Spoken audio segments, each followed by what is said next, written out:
Hello everyone! For today's cooking video, magluluto tayo ng garlic butter shrimp. But before anything else, shoutout po sa mga viewers nitong premiere and sa mga mag-replay po nitong video. Salamat po. Siyempre sa ating ingredients, dapat yan, sariwang-sariwang hipon. Pag pag hindi sariwa yung hipon, medyo naghihulay yung kanyang ulo pagka niluluto siya. Yan, sa ating first na step, hugasan natin yung hipon and natin siya i-devein. Napakadali lang mag-devein ng hipon. Hiniwaan ko lang siya sa gitna ng gunting and then yan, kinuha ko ng toothpick yung kanyang bituka. Yung maitim na part na yan. Ayan, yan na yung ating na-devein and nahugasan na ng mga hipon.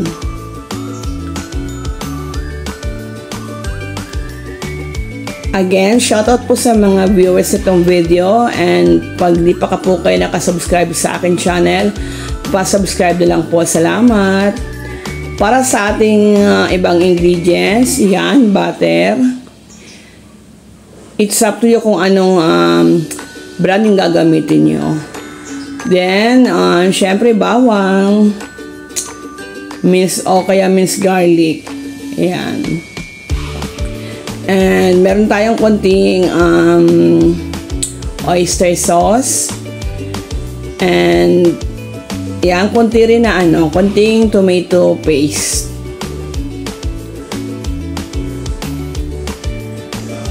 Yan, para sa ating and then meron pala tayong yan, Sprite. Yan. Unang gagawin natin ay ibababad natin yung mga hipon sa Sprite.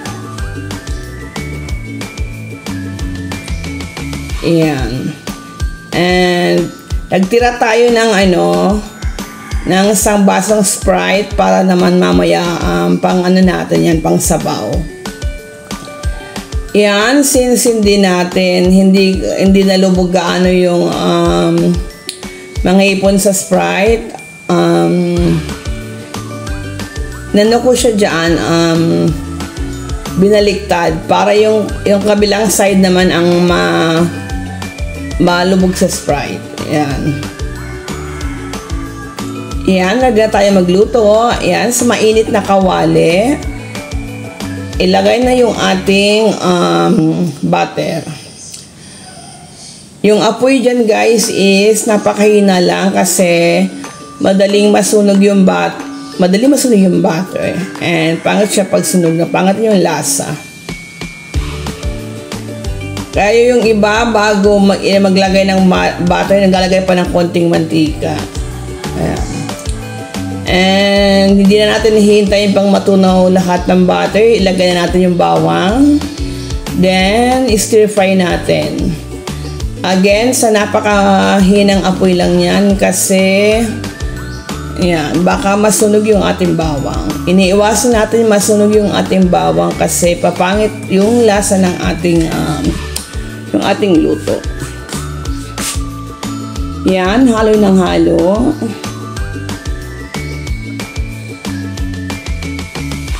Shoutout po ulit sa mga manunood sa video to.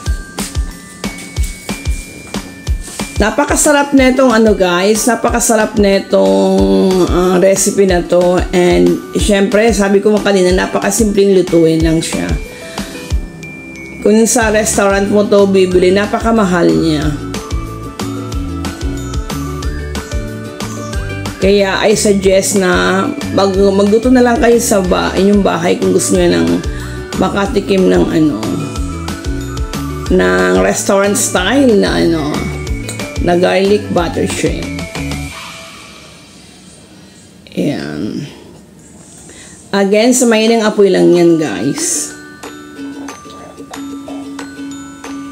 And pag medyo nangangamoy na yung ating bawang, that means medyo luto na siya.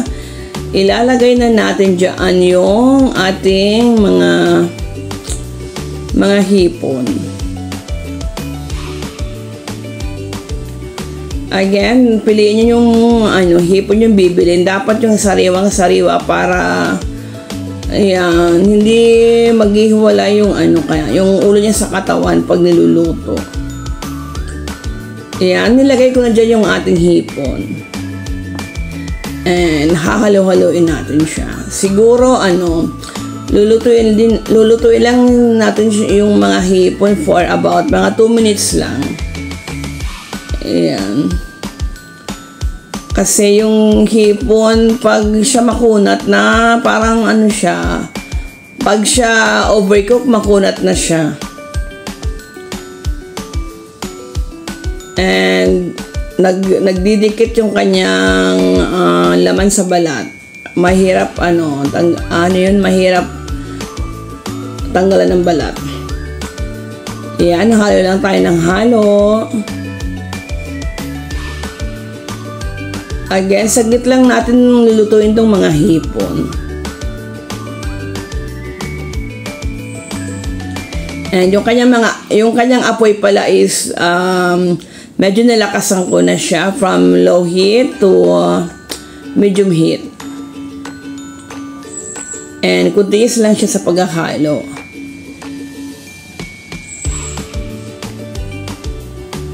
And after mga 2 minutes, hanguin natin yung hipon. Hanguin natin and then i-set aside muna natin siya.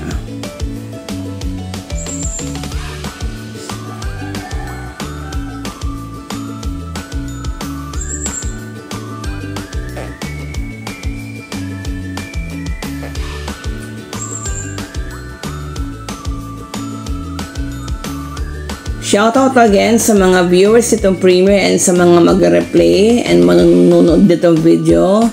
Salamat po ng marami sa inyong support. Yan, ayan na yung ating sinet aside na mga hipon.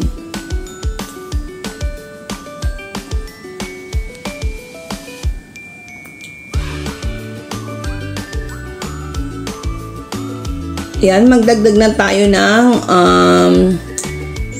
tomato paste.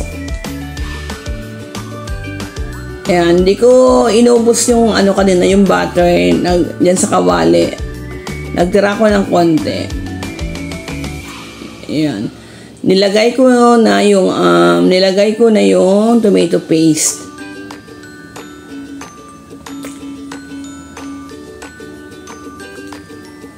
And then, after natin ilagay yung tomato paste, ilalagay ko na yung oyster sauce.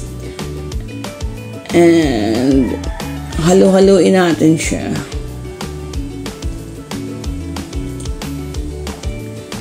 And then,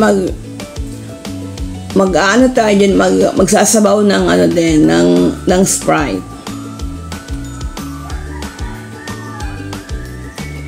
Napakasarap nito guys. I-try nyo rin sa inyong mga bahay-bahay. Yan, nilagay ko na yung Sprite. Hinalo ko uli siya.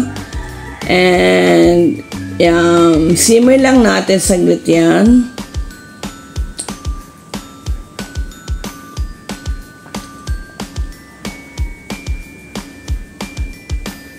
Yan, and yung sinet aside natin na hipon dyan ay ibabalik na natin para maluto na siya ng tuluyan.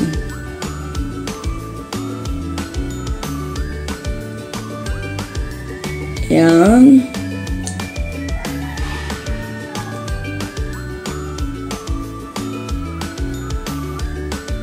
Ilagay na natin dyan yung mga hipon and halo-haloin uli natin.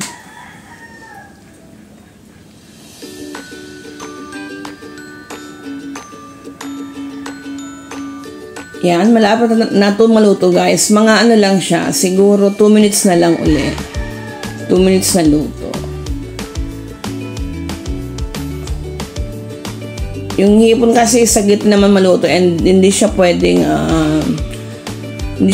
ma-overcook.